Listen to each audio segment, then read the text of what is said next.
Soldiers, don't give yourselves to brutes. Men who despise you, enslave you, who regiment your lives, tell you what to do, what to think, and what to feel, who drill you, diet you, treat you like cattle, use you as cannon fodder. Don't give yourselves to these unnatural men with machine minds and machine hearts.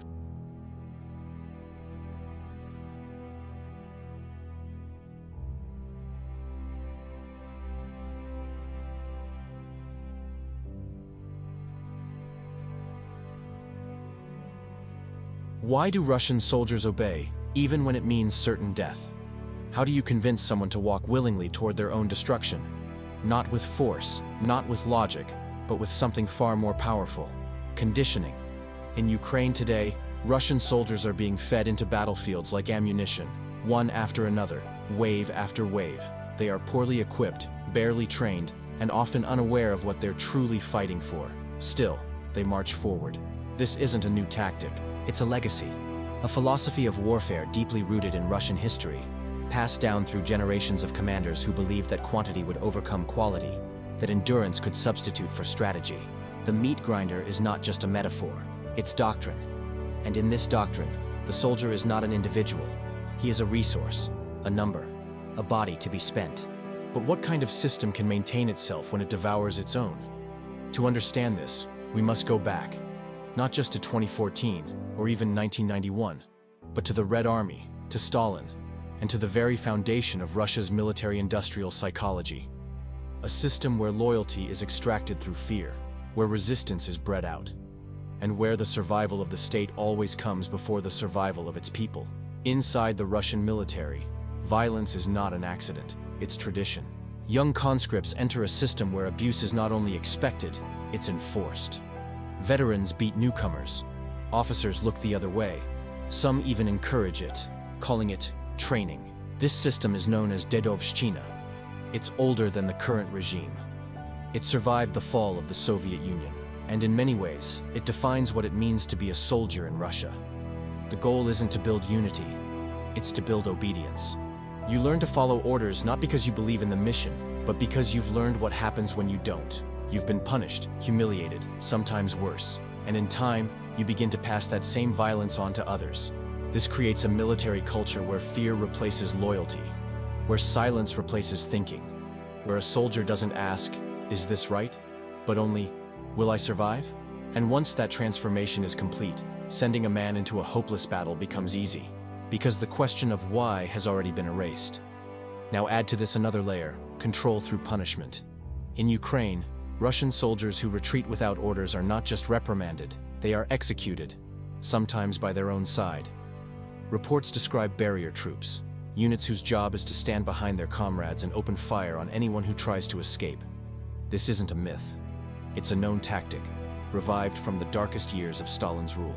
And if you're caught disobeying, you may end up in a makeshift detention pit, a cold hole in the ground, buried with your shame for days.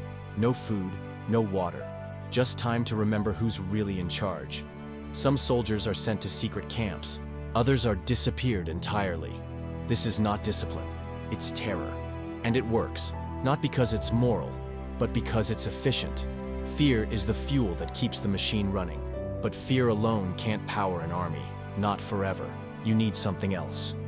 Something that convinces a man that his suffering has meaning. This is where ideology and money come in.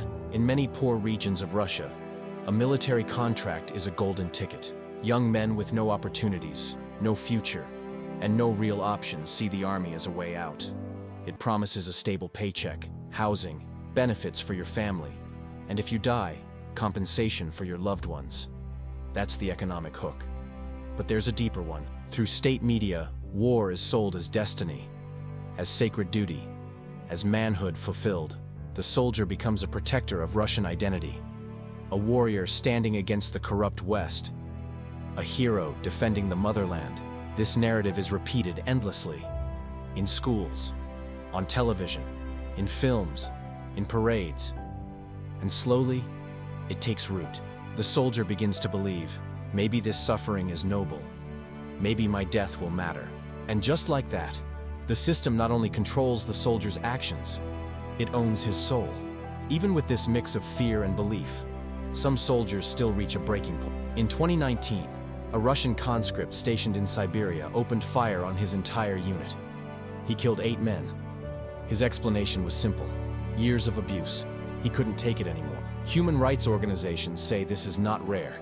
In fact, many suicides reported in the Russian army are believed to be cover-ups, acts of violence written off to protect officers and the institution. This tells us something essential. The silence in the Russian military is not proof of agreement. It's proof of pressure. Immense pressure. Pressure that breaks some and paralyzes the rest. Because in a system built on fear, speaking out is not an act of courage. It's a death sentence. So most stay quiet. They do what they're told. They go where they're sent, even if it's to their own funeral. Because in that silence, they survive, at least a little longer. But there's another category of soldier, one that doesn't just obey or endure, but embraces the brutality.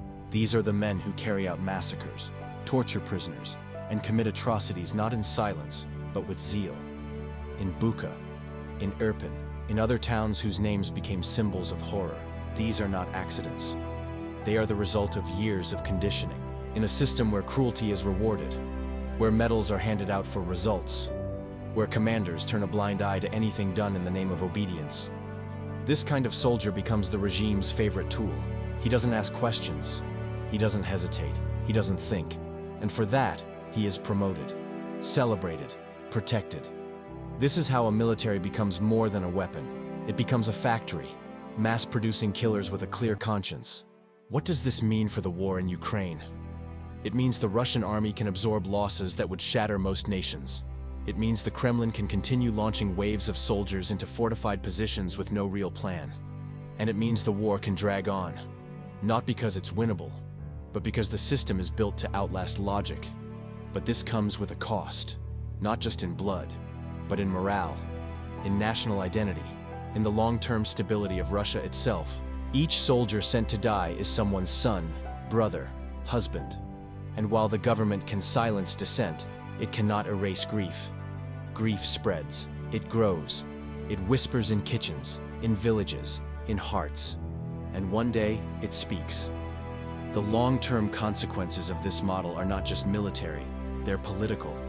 A state that survives by controlling its soldiers through violence must also control its citizens the same way. The logic of the battlefield bleeds into daily life. Fear becomes not just a tactic of war, but a way of governance.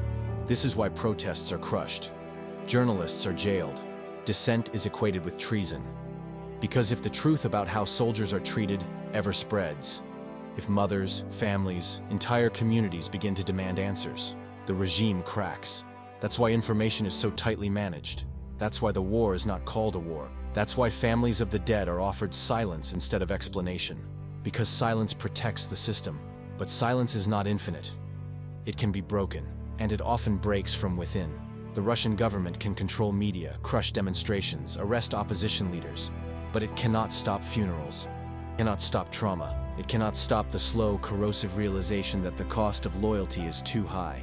And that realization doesn't start in palaces or ministries. It starts in kitchens, in barracks, in quiet conversations between soldiers who return broken and parents who are tired of burying their children. History teaches us this.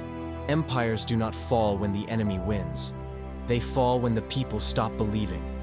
And right now, belief is draining. From the battlefield to the streets. Every soldier who dies leaves behind a family, and every family carries the weight of that silence. In Russia, many mothers are afraid to speak out. Their grief is buried under fear. Their anger silenced by the threat of surveillance, arrest, or worse. But they still feel it, and they still talk. In whispers, in private circles, in online forums hidden behind VPNs. These quiet networks of mourning are growing. Not yet a movement, but not invisible either. And in a regime built on silence, even a whisper is dangerous. During the Soviet-Afghan War, it was the mothers who eventually turned the tide of public opinion. They demanded answers. They demanded bodies. They demanded accountability. Today's Russia tries harder to suppress them. But grief is hard to censor, and truth has a way of leaking out. Through photographs, through encrypted apps, through scars that never quite fade. When enough mothers stop believing the state begins to lose its power, Because no amount of propaganda can erase the face of a dead son. What happens to a mind that learns to obey out of fear? It rewires itself. Psychologists call it learned helplessness, a condition where a person, after repeated exposure to uncontrollable punishment, stops trying to escape. They stop thinking. They stop hoping. They simply comply. In the Russian military, this isn't a side effect. It's the goal. Obedience is not earned, it's extracted. Through pain, through shame, through isolation. And when that process is complete, a soldier no longer sees himself as a person. He is a function, a uniform, a disposable part of the machine. This kind of psychological damage doesn't disappear when the war ends. It lingers, in trauma, in nightmares, in sudden rage or silence. It destroys marriages. It ruins fathers. It infects entire generations with unspoken grief. And the state offers nothing in return. No healing, no mental health care, no compensation that can rebuild what was lost inside.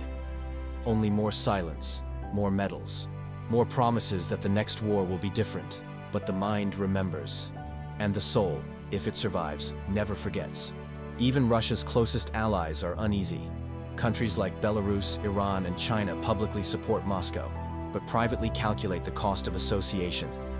The image of an army that sacrifices its own shakes confidence, even among friendly regimes. It suggests weakness, desperation, a nation willing to burn through generations for the sake of appearing strong. That's not leadership, that's decay. Inside Russia's own command structure, fear runs deep. Generals know that failure can mean demotion, or worse.